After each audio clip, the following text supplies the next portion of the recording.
Please Oh, re-enter your unique ID followed by pound. that was quite wild. What did you say, Jessica? You found it on Spotify? I found it on Spotify and I saved it, but I don't want to play it because I have a tendency to like replay things and then I get kind of tired of it. And I was like, no, let's just keep it going for when I hear it at the beginning of this because it gets me excited. That's good. We start to anchor it in, you know? Every time you hear it, like, oh, speaking, speaking, speaking. I'm amazing. I'm amazing. It's true. Oh, I forget about it. Oh, it's true. Ah, that's what happens. Welcome, welcome, welcome, amazing transformational speakers in week 7 of the transformational keynote practices. Yesterday, we had 3 incredible women. And today we have 2 absolutely stellar speakers. Who's excited to, instead of being a transformational speaker today, to be a transformational listener? Someone who is not focused on buying bananas or meetings you have, but complete utter presence. And the beautiful thing is when you have, for example, thoughts in your mind of like, wow, they're doing so amazing, or you're literally focused your attention on your heart and you're just sending out love, what you will notice is that you are not only supporting the speaker, but you're also practicing that muscle for when you are the speaker again. Because when you come from that energy, from that presence, from that mindset, you will be a better speaker as well. So it's kind of like a really fun way to practice your own speaking skills by being absolutely present with someone else. For the presenters yesterday, did you open your WhatsApp and did you got like super cool videos from other people with tips and tops that you can implement for your next thing? And do you feel empowered by just the ideas of other people? And just with a raise of hands, we won't dive in completely. Did you see some patterns? That when you listen to all the videos, did you see some patterns of stuff that you apparently do well according to everybody? Yeah. And in the tip, the one needle mover that people share, did you also discover some commonalities or was it mostly different?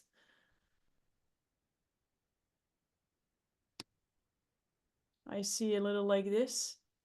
So, right? So it's interesting to hear like what are people giving back to me, and based on what they're saying, can you also guess what their preferred learning style is? Is it visual? Is it auditory? Or is it more kinesthetic? And you want to be able to match with everybody. So that's absolutely the beauty, and that's the same way we're going to listen to today. So today you're going to listen to 2 stellar speakers. We already know who they are. And the rest is looking through the lens, okay, what are they doing absolutely, absolutely wonderful? What are they like super amazing at? How many things are you going to notice in that bucket? Oh my God, is it the same as yesterday? Yes, it is. 3. Nice one, Jamie. And then there will be one needle mover. One thing where you think if that will be added in the next version, that will be even better. That will be even better. So we're going to take up some notes. I won't talk so much longer because there's 2 people that are looking at me like, one is like, okay, I hope Not this sounds, me. and the other person is thinking, girl, No. I'm ready. When can I do this? I practiced. So what we're going to do is we're going to listen to the first man on the stage in this transformational speaking room. It's her one. It's her only. Richie, welcome to the stage. The floor is yours, man. We love to listen to you. So maybe you want to unmute yourself first. I'm muting myself. 1 second. I'm trying to make this a little so I could read my computer so I could stand up. I thought I can see me. Can you see me? If I step here like this, can you see me and hear me? Yes. All right, let's do it.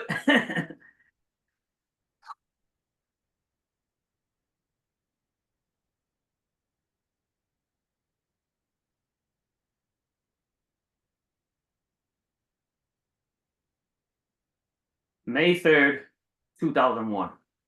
The unimaginable happened. See, that was the first day in high school, in 4 years of high school, that me and my sister both slept out of our house. That morning, I pick up the phone as I'm driving from my girlfriend's house to school, and I call my mother. And she didn't pick up. We had a running joke that we were going to win the lottery. She didn't answer, which is kind of strange. But I kept going about my morning. Get to school, go to first period, Mr. Eisenberg's class. As soon as I sit down, within 2 minutes, 3 minutes of being in class, my phone starts vibrating in my pocket. I'm like, my sister's calling me. She's in school. Pick up the phone. Richie, come home. Richie, come home.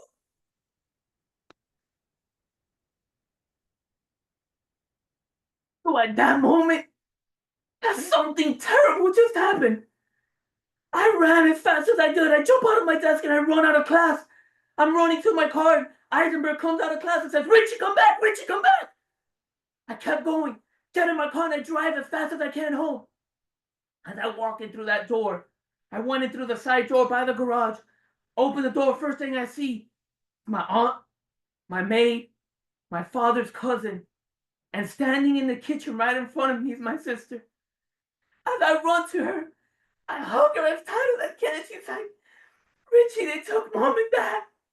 They took Mom and Dad. You see, that was the first time that I found out my mother and father had been kidnapped.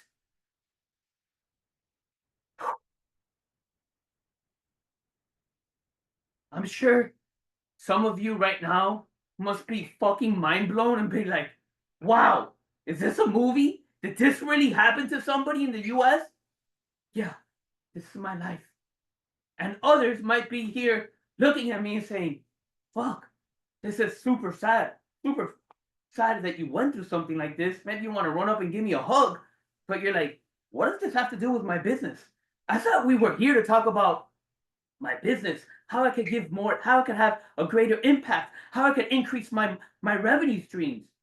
Well, if you allow me just 15 minutes, I will walk you through how this has to do with your business. I'm actually going to be sharing 3 lessons that I had the beautiful opportunity to learn from my father at the young age of 7. See, at 7 years old, I was in martial arts and I had competed, I don't know, maybe 100+ tournaments. I had never won. Never won. I want to repeat that. Never had evidence of winning. I had failed. I had lost in 100+ tournaments. Yet these 3 lessons that I'm about to share with you is what took me from never winning to becoming a junior Olympic champion. And then when you fast forward, and after my parents, the next 23 years in my business life, every adversity, every setback, everything that looked like a failure, that was a challenge, well, guess what? I tapped in and I used these 3 lessons to make millions of dollars. So with your permission, if it's okay, I'm going to continue this story. Does anybody say no? Or can I continue the story? Can I get a little wave, some noise? Make sure you guys are still with me here. Okay, great. Thank you. See, so that day, handful of days after my parents' kidnapping, this happened 23 years ago. Never seen him, no bodies ever found. Within a handful of days, one of my father's friends approaches me and says, I'm going to say this in Spanish and then I'll translate, but he goes to me, Richie, ahora es tiempo que crezcas y te hagas un hombrecito. Yo sé que es duro lo que estás pasando, pero si tú solamente sacas de un clavo lo poco dinero que tienes, lo vas a perder todo. Y después va a ser bien triste no tener padre y no tener dinero. Porque ¿para qué tu papá se sacrificó tanto? Meaning, in English, I'm translating, meaning that, hey, Richie, it's time to grow up and become a man right now. I was 19 years old when we're having this conversation, and he tells me, you got to grow up and become a man right now. If you just take the little money you have and you're just taking and taking, well, guess what? At some point, that will eventually end. And it'll be very sad. All the sacrifices that your father made and your mother for you to be broke and on the street with no mom, no dad, and no money. At that moment, I adopted a belief subconsciously of fear. I didn't even know about it till many years down the road. Let me ask you something. How many of you have some type of fear around indecision?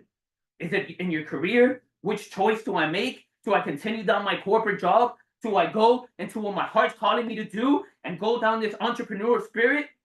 How many of you let me see your hands go up. How many of you have ever felt fear, real fear around indecision? Which choice do you make? Or maybe it's in your business and you're like, I'm scared because the market is changing around me. There's a disruptive technology that's coming into my space. And you're scared about AI. And you're like, shit, if I don't adapt, if I don't adjust, this shit could have me out of business in the next year, 2, 5, 10. And that's a real fear. Well, guess what? I felt that at 19 years old. I had a real fear about indecision, about not knowing which path to take. Like, shit, my mom and dad have just been taken from me. My 2 primary caregivers never worked a day in my life. Now I have this money. A man told me that I got to do something with it. If I don't do it, I'm going to lose it. Well, guess what? My first venture in real estate, I lost. You could have been seen as a failure. My second venture in martial arts, it was the one skill that I thought, well, you know, it's the one thing I've done my whole life. I know how to do this. Let's open up martial arts school. I reconnected with an old teacher. Got betrayed. That venture failed. I invested into a software tech company supposed to go IPO. Microsoft came out with the same product, and guess what? That company went under. So the first 3 ventures that I did within that first year, when it was all said and done, I lost about $1 million. Now talk about fear of indecision. I could have sat there and said, fuck, it's over. What do I do? But instead, and you might want to write this down, because this is the lesson that my father taught me when I had never won. I was a little boy, shoulder shrug, another competition lost, and he gets down on one knee and he looks at me and he says, son, are you tired of losing? Of course, that was every part of my being. Looks at me straight in the eyes and he says, well then, you have to be it. You have to feel it. You have to think it with every part of your being. See, before I could be successful, and success to me was defined by I needed to make $1 million plus a year. Before I could achieve that, I had to feel successful. I had to think in my mind I was already successful. I had to possess it and being with every part of my being. Yet, the evidence in the past showed me that shit, there was this narrative, this little voice in my head saying, fuck, there's fear, real fear. Like, you just lost almost all your money. What are you going to do? Well, when I talked back to that little 7-year-old boy, I said, Richie, we're done playing victim here. Richie, we're done playing the violin. It's time to step up. It's time for you to walk and walk with confidence. Go for it, man. You got this. And when I went for it, guess what? $200,000 that I had, I turned that into $5 million in the next 6 years. How did I do that? I threw myself at real estate. I was at the beginning investing in pre-constructions. I flipped those contracts. I invested in a commercial property. Then from there, I did a couple fix and flips. Then from there, I built a home. Then from there, one of my best friends from high school, his father approached me and I gave him $250,000 to go into a condo conversion project. Some of you might not know what that is. That's apartment rentals that you convert them into condominiums and then sell them. Well, that first deal that I did with him in 2003, I turned $250,000 into $600,000. That's 140% return on your money. Shit. You know what I did? But from that moment on, and from 03 till 7, 8, I was raising capital. I went to every friend and family that I knew, and I raised millions of dollars. Millions of dollars. And all my properties, I invested and I made millions. And that time frame, I thought I was on top of the world. I was like, shit, I did it. I did it, Richie. I fucking did it. But guess what? I'm sure you've experienced this in your business. Like in everything in life, what goes up at some point eventually comes down. right? How many of you, show of hands, have ever experienced some setback in your business? Some challenge? Raise your hand. Yeah, I get it. Well, 2008 financial crisis. That happened to me. I was 26, 7 at the time. I had no idea how to manage risk yet. I was literally going on in. It's like you're driving a Ferrari and you're stepping on the gas and you're giving the pedal to the metal. That's what I was doing. Because I was like, fuck, if I keep investing and I keep doubling down, I will eventually get to 20 million, 30, 40, 50, 100. That was my mindset. Yet, when the 08 financial crisis happened, never forget this. Flash on the screen.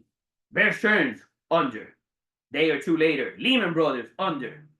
Within a couple hours, I see all banks have stopped financing in the state of Florida for condominiums. That was directly tied to my business. At that moment, we had 3,000 condominiums for sale on the market. That's roughly $350 million. Not to say that I also had all my friends, family, the people that I loved and I cared for. I had all their money into these projects. Some of them was their retirement, some of them their pensions, like people that I loved. You know how I felt when that business went under and failed and we had to turn and negotiate with banks and turn over all the properties? And I lost $5 million of my personal money, plus I lost all my friends and family's money. I was able to recoup maybe $2.2 million that I gave it all back to my friends and family. It was my money from other investments that I had, other real estate that I sold, and I gave it all back to my friends and family. But how many people, let me see a show of hands, have ever given a meaning to an event that happened to you, and then because of that meaning, that perspective that you're looking at it, now you're beating yourself up. You're saying, shit, to me it was, I was a failure. To me it was, I'm a failure. I failed. I was with shame. I was with guilt. I was like, fuck, I let my friends down. I let my family down. I failed. And for 2 years, I sat in my shit. I was playing victim, giving meaning, attaching negative meaning to an experience, to a circumstance. Yet many times in my life, I've been able to bounce back. I've been able to go. But this time, I was stuck for 2 years because your thoughts, what you focus on, that's what you create. That's the reality that you create. And to me, what I was creating was, I'm less than, I'm not worthy, I'm not good enough, I'm a failure, I failed, I let this one down, I let that one down. That's what I was focusing on. Well, guess what? That's what came back to me.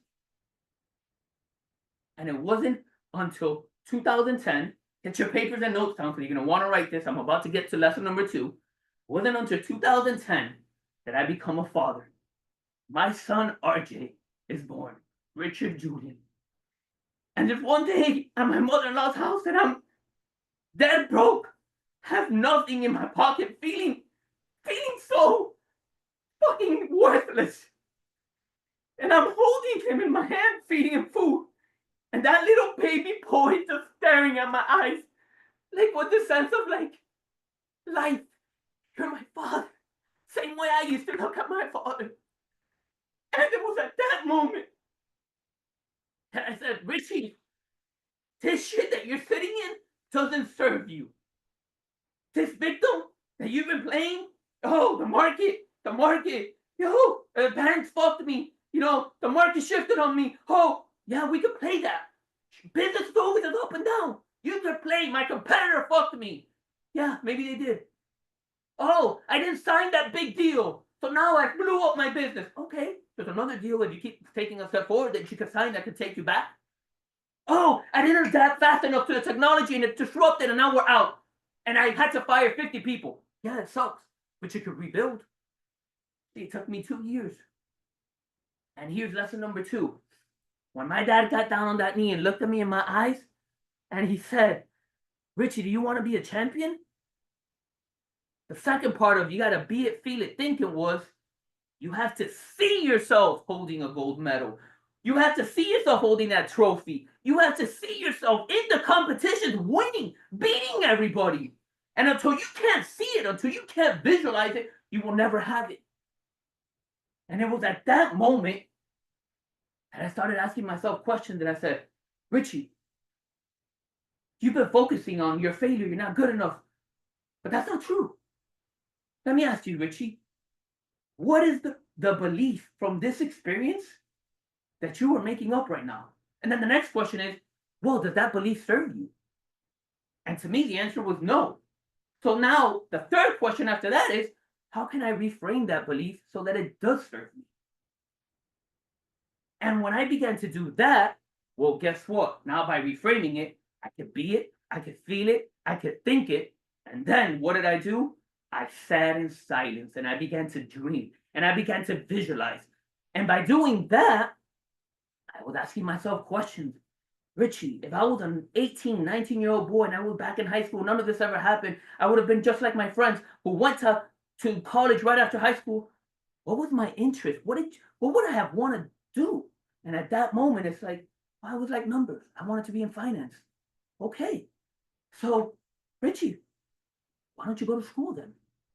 Huh, that was the first thought that came into my head. And when I thought, well, why don't I go to school? I'm like, fuck, I'm 28 years old. I'm gonna go to school. I'm too old. Everybody's 18. What? I've already made millions of dollars. I've lost it. I made it. I could fucking work and figure it out. No, maybe not.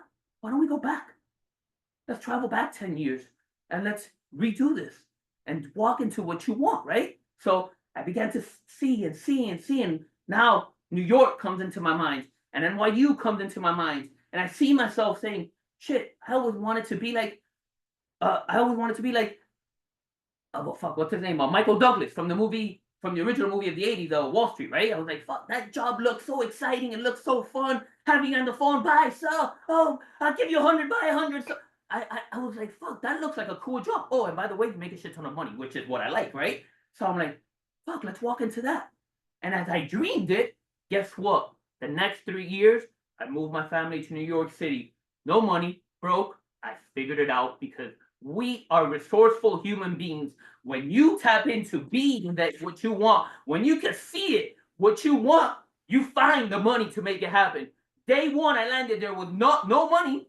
Borrowed $5,000 from my father-in-law, $5,000 from a cousin, $10,000. Put that into first class and security for a rental. Day one, I got myself a job, a commissions only job. Well, guess what? That commissions only job helped me refine my skills on selling. And I sharpened my knife. And if you're gonna put somebody in front of me and you tell me the only way that you're gonna eat, if you have to sell them something, you better fucking believe that I'm gonna sell them whatever it is that they're looking for. I'm not letting one person get out of there without them selling what I'm offering, without them buying what I'm offering, right?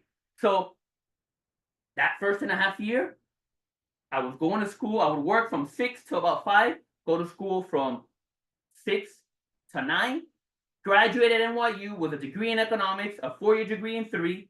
By year 2 of being in New York, I broke into Wall Street, and then I worked a decade into one of the most respectable broker shops on the street trading FX currencies, and I did that for a decade. And yeah, I was, doing well. I wasn't living the past life that I was living where I was making millions, but yeah, I was making a couple $100,000. I was having a good, comfortable living.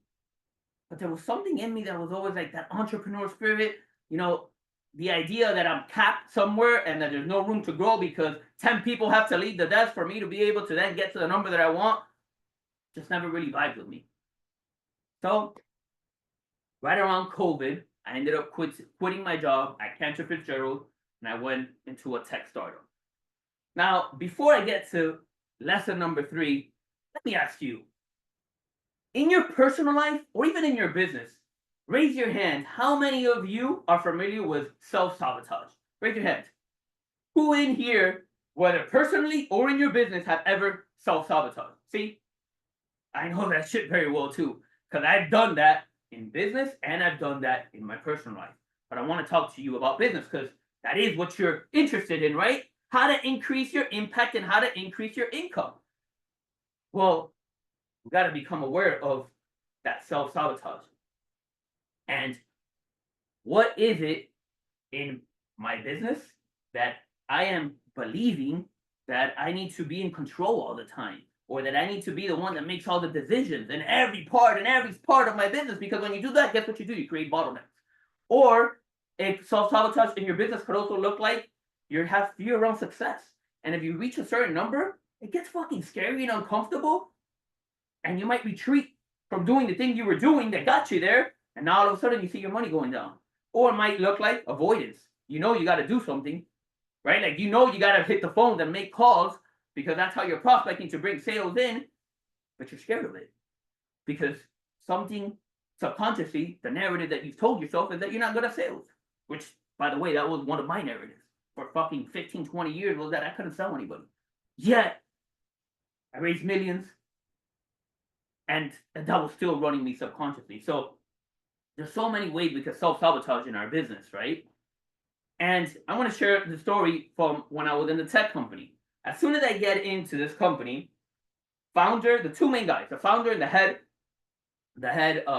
technology person, were both self-sabotaging the growth of the company. See, founder needed to be involved in every single decision of every single department. This is a company that had about 150 employees, something like that.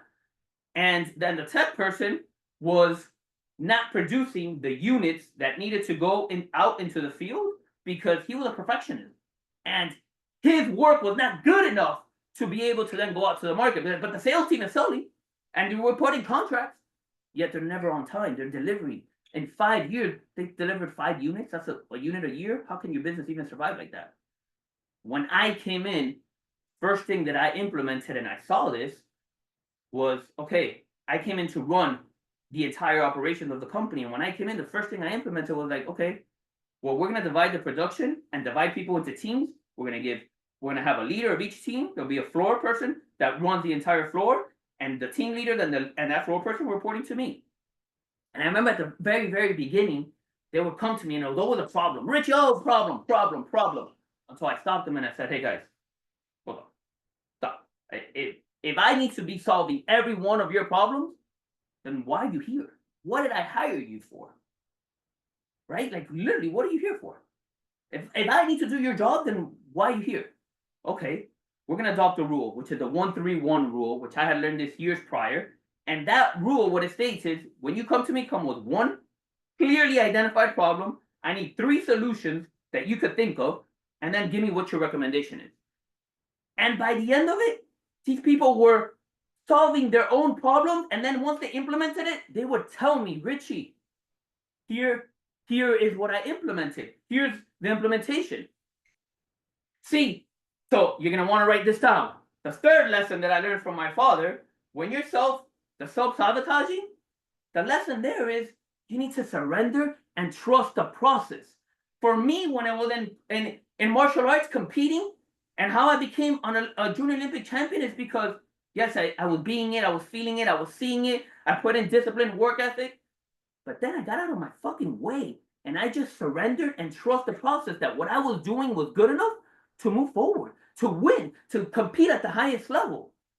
And when I got into this tech company and I empowered the people and put them in positions of empowerment instead of them depending on me, like how it was with the founder, and like everybody ran to him and it was like, oh, what do I do here? Oh, well, everybody wanted an easy button. Nobody wanted to use the brain and think. When I empowered people, guess what? Instead of producing 5 units in 5 years, so 1 unit a year, we produced 80 units in 12 months. 80 units in 12 months that had never been done. Why? Because I surrendered and I trust the process. I trust that the people that I put in position of power are intelligent enough to make the decision and buy into the mission of the company to lead. So now I tie it back to you. Where is it, whether you have a team of 150 or whether it's a team of 1, you? Where is it that you've been self-sabotaging? Where is it that you need to just take real inventory of yourself and say, you know what? Shit, I got this. And I'm going to surrender and trust the process. Because when I do that, and when I move with intention, and when I be it, and I feel it, and I think it, and I see it, oh, and then yes, you got to take action. You got to have discipline, and you got to be consistent. It isn't like you show up one day and then don't show up for a month. No, you got to be consistent. But then after you do that, fucking surrender. Surrender and trust the process. So I want you to think about that and saying, am I doing all that because I promise you that if you tap into those 3 lessons, the fucking ceiling, the sky, the stars, there's no ceiling. That's the future. Like you could literally create whatever it is you want. I've made millions in 2 different industries: real estate, finance, 2 different industries. I've also gone backwards 2 times in my life. But see, for the first time, 2 years ago, when I sat with myself and I'm taking and I'm saying, shit, I have all this wisdom from my father. And I start asking myself, what would my father have done in these situations? How would my father have moved? That's the person that I modeled, that I idolized, right? Even though he made wrong decisions and the way he made money in his life, shit, he got to the highest levels and made a ton. But not only about the money, it was about his way of being, the way that he was, that he wasn't reactive. Instead, he was carving and paving ways and an innovator and just forward thinking. And I was like, well, how can I now? I know that the corporate life, yes, I can make money, a couple $100,000, 4 or 5, whatever. Okay, great. Not saying that's not good money because it's fucking amazing money, but is that aligned with this heart, with my soul? It's not. And see, last year, in the midst of everything, I parted ways, had issues with the tech company. Me and the founder were just not seeing eye to eye, and we went our separate ways. And I started to really sit with me. And it's like, Richie, what's your mission, man, for your life? And how can we align your mission for your life with business? And see, the mission that I'm on is to raise the collective vibration of our planet.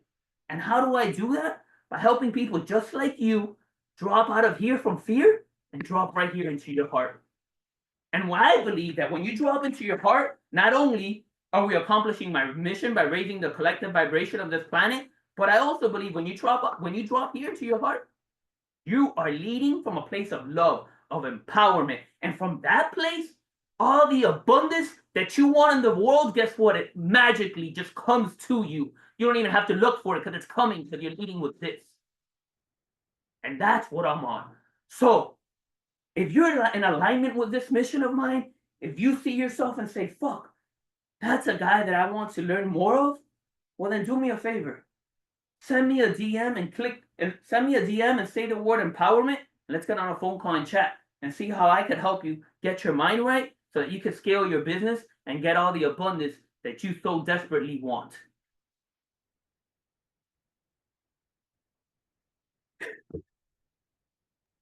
Wow, Richie, and now please look in the camera and tell your future self how you feel after doing this.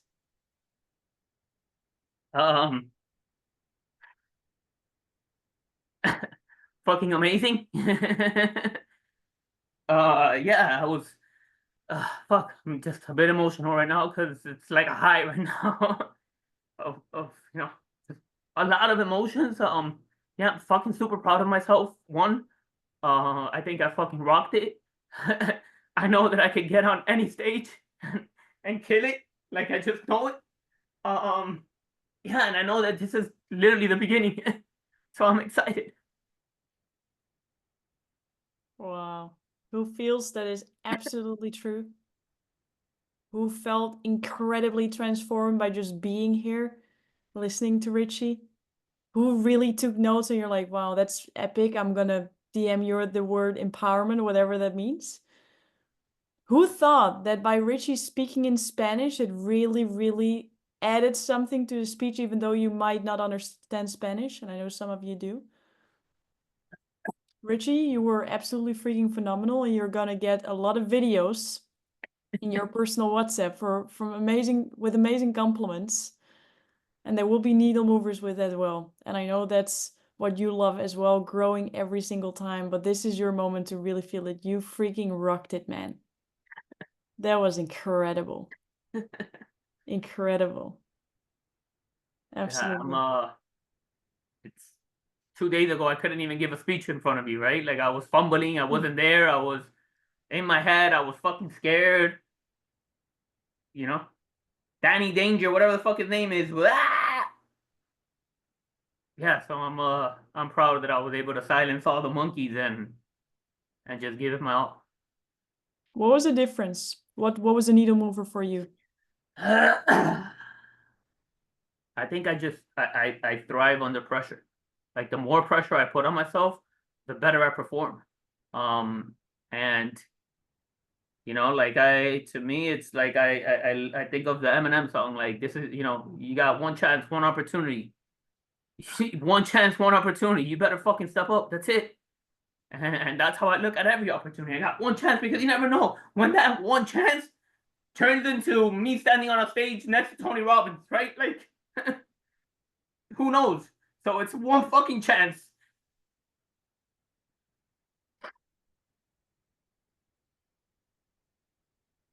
You're an inspiration. You absolutely are. And you're crushing it. And I'm sure your dad is fucking proud. Your words. Yeah. I know he is. Yeah. And you, Richie, also paved the way for the next speaker, because I know there's someone in this group who is like, well, now it's me. That's gonna be awesome. Who's excited to be completely present and loving for the last speaker that's going to speak today? Because this woman is an absolute powerhouse, and every time she opens her mouth, there's new details, new parts of her story. She is a transformational speaker. Linda, the floor is yours. Thank you, Lori. I'm glad you have faith in me. Before I start, I just want to say, Richie, every time I hear you speak, I cry. Your intensity is emotionally draining for me. And ladies, I all owe you videos, so I will get those to you. So here goes. Who here would like to experience the feeling of serenity? Raise your hand if you long for a moment of peace and tranquility. Hi, my name is Linda. Thank you for coming and taking the time for yourself. Would it be okay if I tell you a story? My parents were first-generation Hispanics living in the Bronx, instilling in me the values of family, culture, independence, and adaptability. It was to survive the challenges of poverty and discrimination. They trusted me. So I would help by cooking and helping my brother to do the homework. One day, I hear a knocking on the door. I run down from our second floor apartment. My brother's friends are yelling, "Come, come." My brother, 7 years old, laying in the street, blood coming down his forehead, rocks in his knees. And we go to the emergency room. I was not 25 at the time, I was 12. So we waited there till my parents got there. That's what Linda does. She takes care of the family. At the age of 20, I was married, living in New Jersey, taking care of my husband, making sure he had all his needs met. His clothes were clean so he could go to work in the morning. Made sure we had dinner on the table. While I was working all hours doing clinicals at Presbyterian Hospital in New York. It was amazing to me that I managed to finish my degree in nursing and to fulfill all his needs at the same time without fulfilling only one of my needs, which was to graduate and to be independent. So I got divorced, but continued to care for everyone in the family. My 4 children, my mother who got cancer, and that way was Linda does. One day, Linda crying on the floor hysterically with my stuffed animal. The door closed, realized she no longer could do it. Linda no longer could do it. It was then I realized I had to do something, because otherwise, who would take care of everybody? Who would be there for them? It wasn't an easy journey. Prioritizing myself was not what Linda did. I needed to change what I believed in my life, that everyone else came first. Needed to figure out what I needed to do and how, and which was a whole set of other challenges that I faced. So I started with the basics of life, trying to sleep a little more, eat healthy. With each decision I made, I grew stronger. I was learning lessons along my journey that was strengthening me and giving me the courage to change how I dealt with the world around me. To prioritize myself, I learned I needed time for myself. That would be admitting I needed people. I learned that it was okay. It did not mean I was less of a person. It was trial and error, figuring out what worked for me. Journaling, walking for 10 minutes a day. The biggest aha was, as building my strength and confidence in all that I was doing, I also realized that it was okay to protect myself from returning to the old Linda. And I could say no and show my vulnerability and know people, I also had needs. It was that dark day that I vowed that no one else should feel like I did. And all I wanted was serenity. And as time came and I went on this journey, that is how my Serenity program grew. To be able to help caregivers prioritize themselves, learn how to navigate the challenges of caregiving with confidence and joy. Are you ready to experience the transformative power of serenity? Start your journey to find peace, purpose, resilience, and a more fulfilling caregiving experience.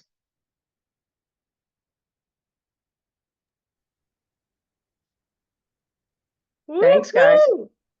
Who learned more about Linda than that you knew before? Who feels more connected to Linda than you were before knowing these things? Wow. Linda, look at you. Yeah, that's after finishing it at 3 o'clock this morning and then rewriting it again at a doctor's appointment. So when you So look in the sorry, I had camera to read. now and you tell you how you feel for your future self, what would come out of your mouth? How would, say that again? To your future self, how does it feel after rewriting and rewriting and rewriting, and then that, like, get the confirmation that people do feel more connected to you, they do feel that they learned something about you, and with a raise of hands, if you want to get more serenity, do you feel that you trust Linda more as a coach by knowing all these things about her? So how do you feel about that? And you can tell it in the camera for your future self. So in Future self, this is the beginning of being there for others, of helping their journey become a more joyful experience and not have to have the pain that others have suffered by not knowing.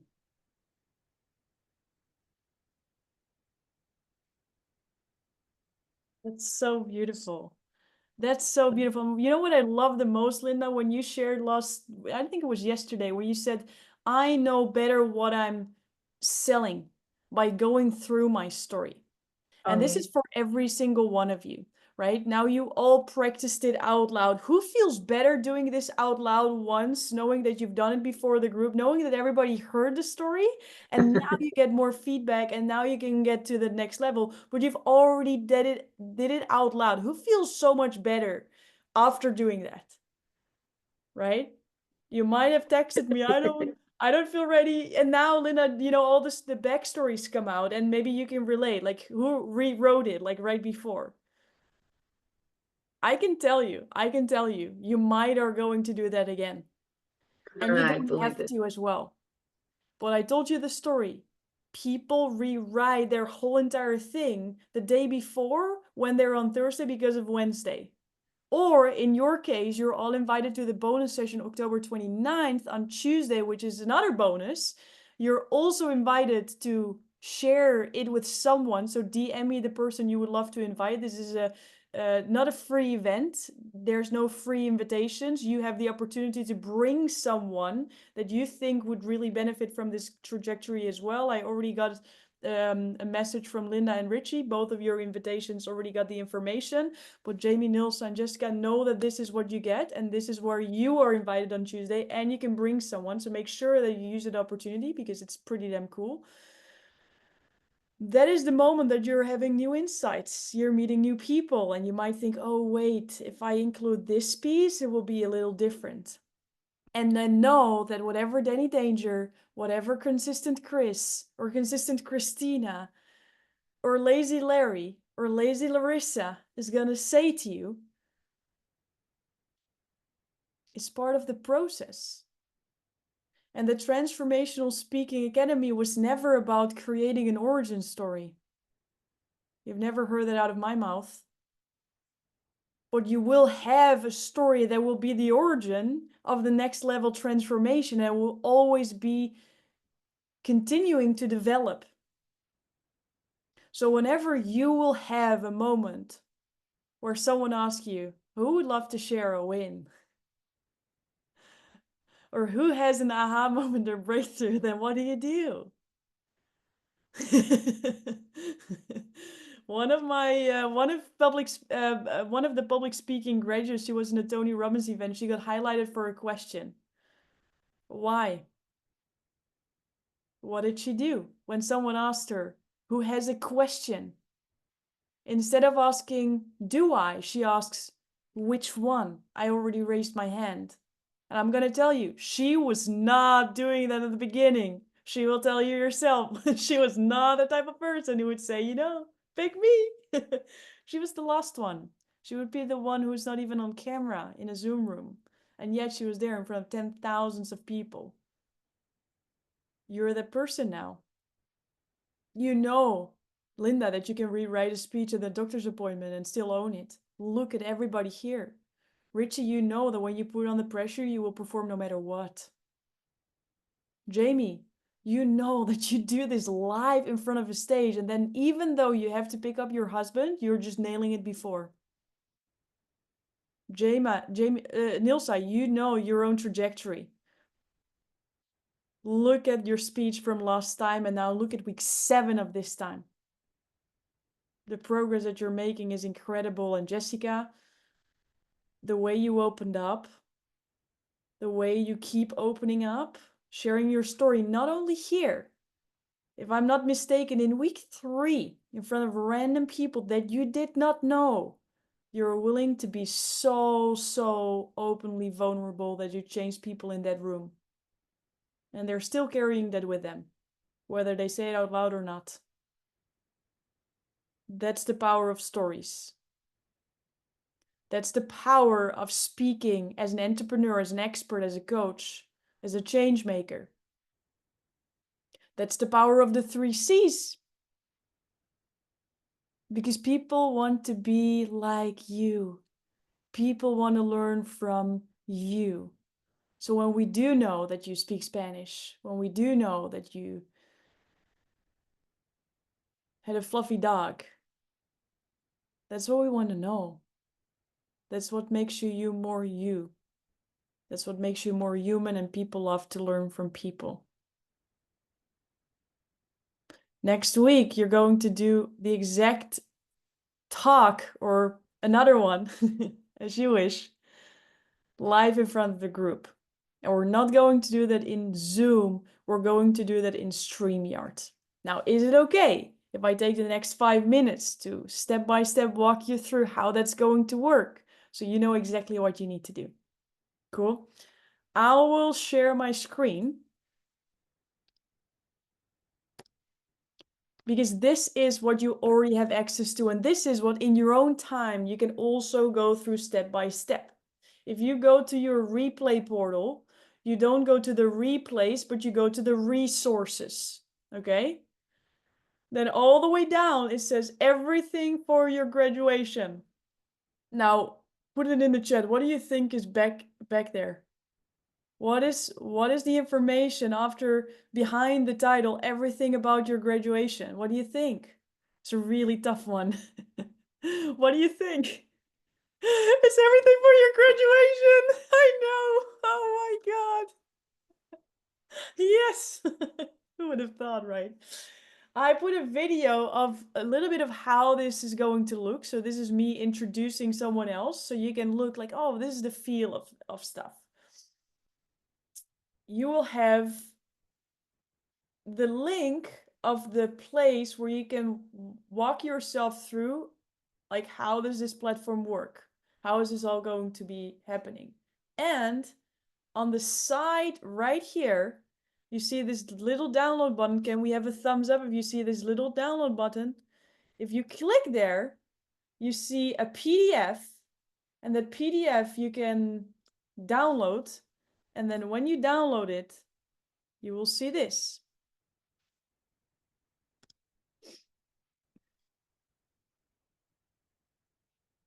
Personal letter from me to you. How freaking proud I am. A checklist of everything you want to check off for your preparation, so you do know that you have everything you need. So when Danny Danger is like, ah, oh my God, I forgot. Did I need this? Did I need this? You have the exact checklist for you to go through. And then you have the exact steps for what you need to do in your moment of shine, including crazy ass photos of myself showing how it's done, right? If you feel prepared, you can make this face and your body will know I'm ready. And then in case Danny Danger really attacks you or jumps in your head, I put the lyrics of the amazing song so you can read it out loud next to it, okay?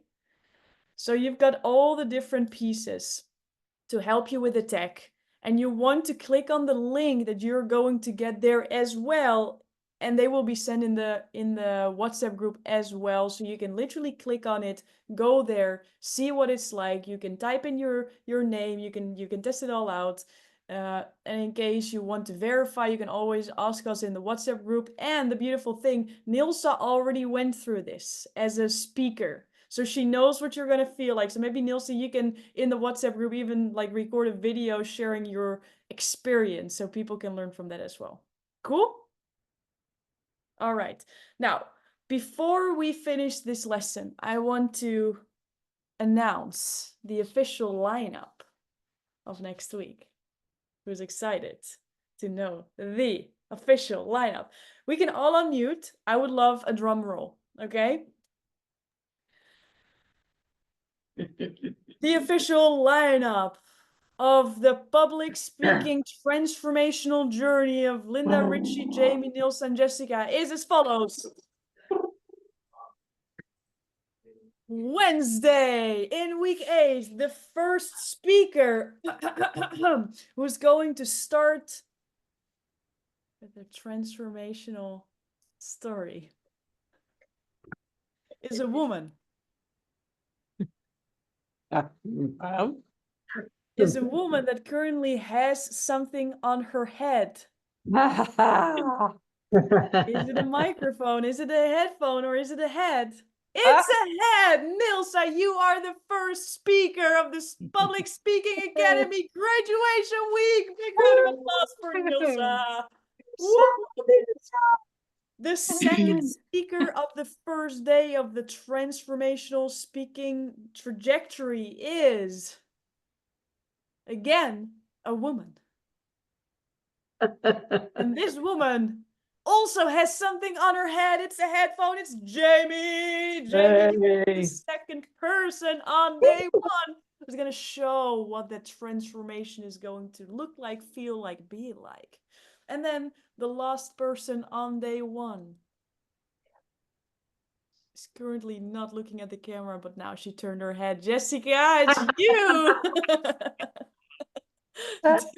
Number 3 of day 1. It's already made, okay? We cannot like look away. There we go. Absolutely. So the first day, Nilsa, Jamie, and Jessica, you're going to create transformation.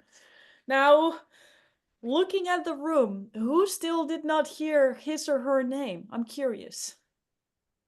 Oh my God, Linda and Richie, let me look at my notes. Well, you're actually the two speakers of day 2. What a coincidence! Now you might be wondering, Lori, this is very clear already. But who's going to be first and who's going to be second on day 2? Linda and Richie. Who is wondering? Who has that question right now in your mind's eye? It's like I'm a mind reader.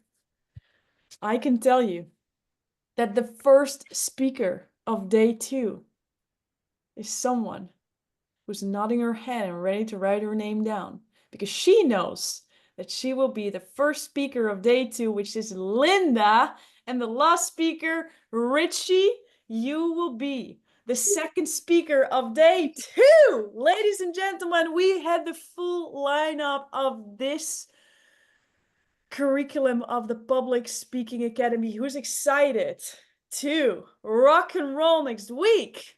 Okay, perfect. Before we go into some tapping, I have some last announcements. The first one I already did. Next Tuesday, you have a bonus session. Who saw that bonus session in your calendar? Who's excited to know that right before you have the opportunity to join a bonus session, so whatever comes up, you are supported. So again, Jamie, Jessica, and Nilsa, you have the opportunity to invite someone else into this game as well. So make sure that you DM me the name and the email address of that person so I can make sure that they are completely informed and that they know where they want to go and that they know how cool of an opportunity that is. Second thing is there is the link in the WhatsApp group to have a conversation for you about what's next. Whatever that is, I already saw that Richie, Nilsa, and if I believe Jamie already booked it. So Jessica and Linda, the link is in the WhatsApp group. You can book that there as well. Cool? Superissimo. Then, looking at my notes, there's one more thing to finish off, or two things. One is a practical one, and that's that we are going to create videos for everybody who spoke today about the 3 amazing things that you saw, read, felt, experienced, and 1 needle mover that will make the next week's talks even better. And an aha moment / breakthrough video in our own WhatsApp group. And then before we go into the tapping, I just want to speak some words because it has been 7 weeks of transformation. And I cannot read your mind. I don't know exactly what thoughts you have, but I know from all of you that you went through your own journey going through this journey. And I want to recognize you for that. I want to admire you for that. And I want to like super freaking sincerely share my gratitude because I'm also on a mission. I'm on a mission to help heart-centered leaders, which all of you are, to be more of who they are and to feel confident, clear, and convicted in their message so they can spread more to this world.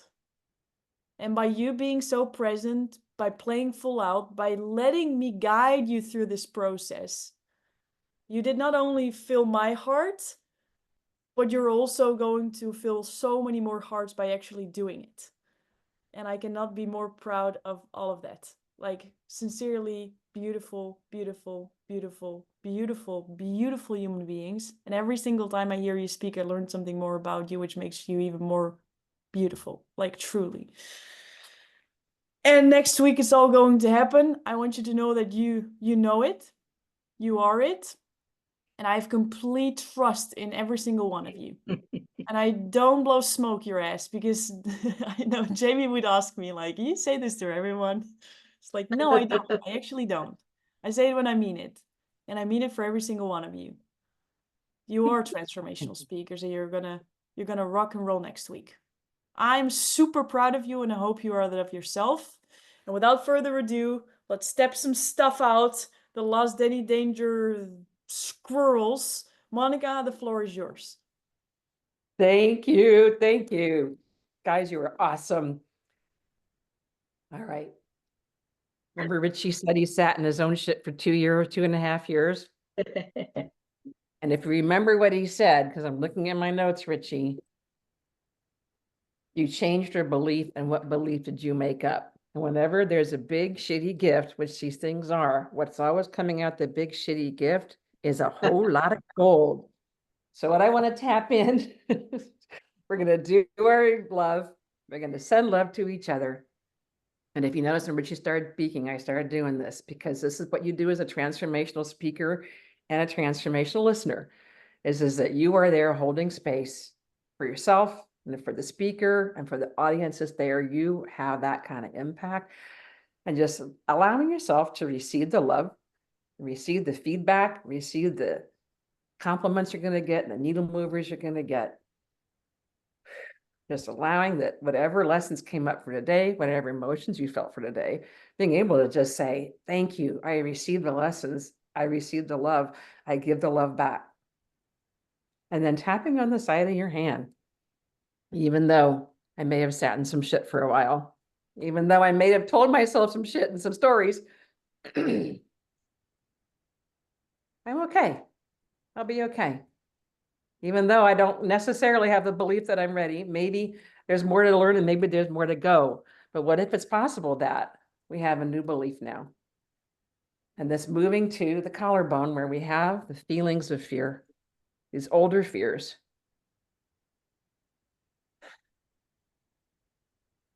Looking at my notes of Richie. Can I reframe some of my fears? Can I reframe some of the beliefs that I have? Can I take a look at the experiences that I've had and make these stories clearer, brighter, more powerful?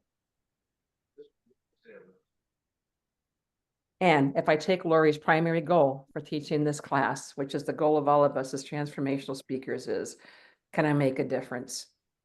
Even if my story was written in the doctor's office and at 3 a.m. or talked about, or went this way, or I'll get some feedback. What if it's possible? What if my new belief is that no matter what, I'm ready now to make a difference? And then tapping underneath the eyes for whatever the fears are that show up before you give your speech, before you do your presentation, before you raise your hand. And if you are trained by Lori, I can always tell the Lori people, they all raise their hand. Who's got a share? Who's got a question? They're all raising their hand. You raise your hand because you know, no matter what, you are ready to speak.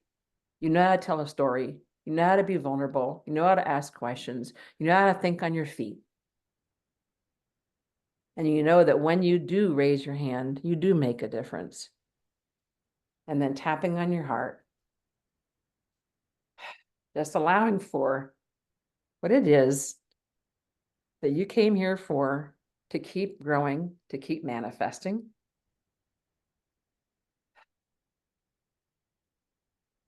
Keep speaking from that big heart of yours that came here to share your story, to share your message. As Lori said, this isn't just about creating your origin story. This is now the beginning. This is your origin of your next step. And there will always be new origins and always be new stories. But when they're coming from your heart, as Richie taught us, if you're dropping out of your head into your heart, you get that kind of transformation. You get a different kind of life. And then tapping on your crown, knowing that each of you came here with a path and a purpose and a message that you uniquely came here to share. And as each of us is willing to share our stories and see our patterns and get who we're here to be and the message we're here to share. Those of us who are caretakers, those of us who could use a little serenity and know that Linda is the perfect person to teach us, to just take a moment and allow ourselves a moment of serenity to learn from Richie. Get back up, keep going. Being able to learn from each other, from our stories. Oh, the gratitude we get to have. And whenever we have gratitude, fear disappears. And that namaste, the tips of the fingertips from Ayurvedic,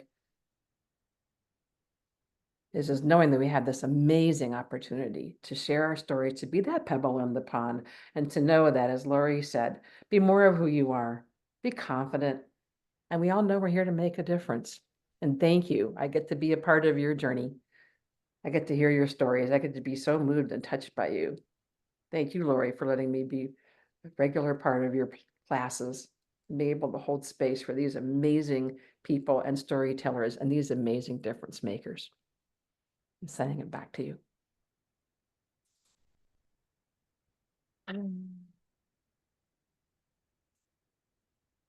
Same question as yesterday. Who feels more than 1 hour ago? We're just getting started. Next week, we're going to have the graduations. The WhatsApp group is where you will get the last minute information. There will be some extra things to remind you, to help you. That would be the place to ask your questions, because if you have the question, most probably someone else also has that question, or someone else already knows the answer and they can help you. So who's willing to ask if you have a question this week specifically? Because we're here to support you and we need to know if you need help. You got it. You always got it. You will get it. You're transformational speakers. This is your time. I'm going to give you a big fat hug. Have fun preparing. You have the complete one sheet to go over and over and over. Practice it out loud. Practice it when you go. Record yourself. Listen to your audio when you go for a walk. It helps. It helps. It helps your nervous system to download all the things. And then let's just listen to what every single one of you have said. See the end result. Be the person. And take the action. You totally got it. See you next week, you all. Proud of you. Bye, everybody. Bye, Bye. guys. You got this.